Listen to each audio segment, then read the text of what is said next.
अब चलते हैं अपने अगले बुर्ज की तरफ, जो कि बुर्ज सुमला, और आपको बयान करेंगे कि इनका 11 से 20 जून का ये अशरा इल्म नजूम की रोशनी में क्या कुछ बयान करने जा रहा है।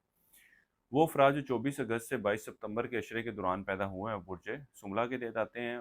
इसके अलावा वो अफराद जिनको अपनी तरीके पैदाइश मालूम ना हो मगर उनका नाम पे गाइन से शुरू होता है, तो भी बुर्ज सुमला के तहत आएंगे। इस अशरे से शुरू होने वाला वक़्त आपके ज़िंदगी के कई एक मामलात में मस्बत तब्दीलियाँ रूनुमा करेगा। ख़ासतौर पर वो अफराद जो शादी के हवाले से परेशान थे और पिछले कई अरसे से शादी के हवाले से कोशिशें कर रहे थे, रिश्ते ढूंढ रहे थे, लेकिन कोई सबब बनता हुआ नज़र नहीं आ रहा था।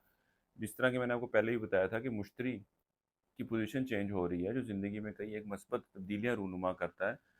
उसकी बदौलत आपके अब रिश्ते भी आना शुरू होंगे। रिश्ते के हवाले से जो रुकावटें थी, तंगियाँ थी, परेशानियाँ थी, वो भी दूर होंगी और रिश्ते के हवाले से राहें खुलती हुई नज़र आएँगी। शादी के हवाले से जो मुश्किलात थी, वो भी दूर होती हुई नज़र आएँगी। इसी तरह वो अफ़राद जो ज़वाजी मामलात के हवाले से परेशान थे, अब इनके पास भी वक़्त होगा कि इन रिश्तों को एक बेहतर शक्ल दे सकते हैं, मामलात को बेहतर तरीके से लेकर चल सकते हैं। इसके अलावा ये वक़्त आपके उम्मीदों, ख्वाहिशात की तकमील की तरफ भी इशारा करेगा। किसी कीमती अशिया जैसे सवारी वग़ैरह की खरीदारी की ख्वाहिश पूरी होती हुई नज़र आएगी। इसके अलावा बहू के साथ कोई ताल्लुकात में ख़राबी वाक़या हुई थी या दामाद के साथ ताल्लुकात में ख़राबी वाक़या हुई थी, तो अब मामलात बेहतरी की शक्ल लेते नज़र आएँगे। इसी तरह शरीके हयात या शरीके कार की तरफ से आपकी वाबस्ता ख्वाहिशात भी पूरी होती हुई नज़र आएँगी। इसके अलावा इनकी तरफ से आपको औलाद की शक्ल में तोहफ़ा मिलने के असबाब भी पैदा होते हुए नज़र आते हैं। इन फ़ायदों को और इसके अलावा मज़ीद कई फ़ायदों को अगर आप मुस्तकिल तौर पर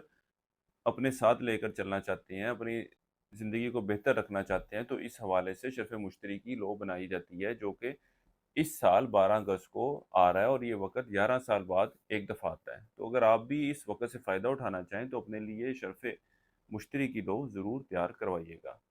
इस अरसे के वक़्त के दौरान ओवरऑल घरेलू मामलात, घरेलू माहौल आपके लिए ख़ासा खुशगवार रहेगा। चाहे आप मर्द हैं या ख़वातीन, दोनों अपने घरेलू मामलात को बेहतर करने के हवाले से अपने तौर पे भरपूर एफ़र्ट करते हुए नज़र आएँगे। इसके अलावा इस अशरे के आखिरी अयाम में आप ज़हनी दबाव का शिकार होते हुए नज़र आ रहे हैं, ज़हनी तौर पर कुछ डिस्टर्ब होते हुए नज़र आ रहे हैं, इसलिए मामलात को और अपने फ़ैसलों को इंतहाई सोच समझ कर लेकर चलने की ज़रूरत है इस अशरे के आखिरी अयाम में।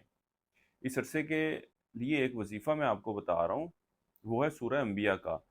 आयत नंबर है 89। रोज़ाना 21 मरतबा आपने पढ़नी है और अपने मामलात में बेहतरी के लिए दुआ करें। इसके अलावा हस्बे तौफीक चावल बतौर सदक़े के तौर पर आपने देने हैं।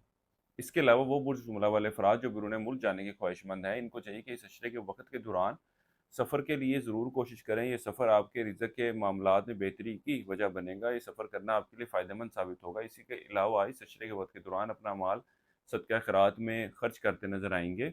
हमारी ये वीडियो पसंद आई हो आपको, तो कमेंट सेक्शन में अपनी राय का इज़हार ज़रूर किया करें, वीडियो को लाइक किया करें, अपने दोस्तों के साथ भी ज़रूर शेयर किया करें ताकि वो भी अपने इन बुर्जों के हालात के बारे में जान सकें। इस अशरे के वक़्त के दौरान उन लोगों को बहुत ज़्यादा एहतियात बरतने की ज़रूरत है जो स्टॉक मार्केट, क्रिप्टो करेंसी या इस तरह की दीगर डिजिटल करेंसीज़ में ट्रेडिंग करते हैं। इनको चाहिए कि अगर तो ये मुस्तकिल मिज़ाजी के साथ इस काम को अंजाम दे सकते हैं, तो फिर करें। अगर ये इन मामलात पर प्रॉपर फोकस नहीं दे सकते, प्रॉपर ध्यान नहीं दे सकते, तो इन मामलात से फ़िलवक़्त दूर हो जाएँ, क्योंकि आपका ध्यान ना देने की वजह, आपकी तवज्जो ना देने की वजह से, आपका इंटरेस्ट लूज़ करने की वजह से आपको फ़ाइनेंशियल लॉस भी होने के इम्कानात नज़र आते हैं। इस अरसे के वक़्त के दौरान आप सैर-व-तफ़रीह का प्लान बनाएँगे, लेकिन जाना ना हो सकेगा। बुर्ज सुमला वालों के लिए इस अशरे के लिए अब तक इतना ही। अल्लाह हाफ़िज़।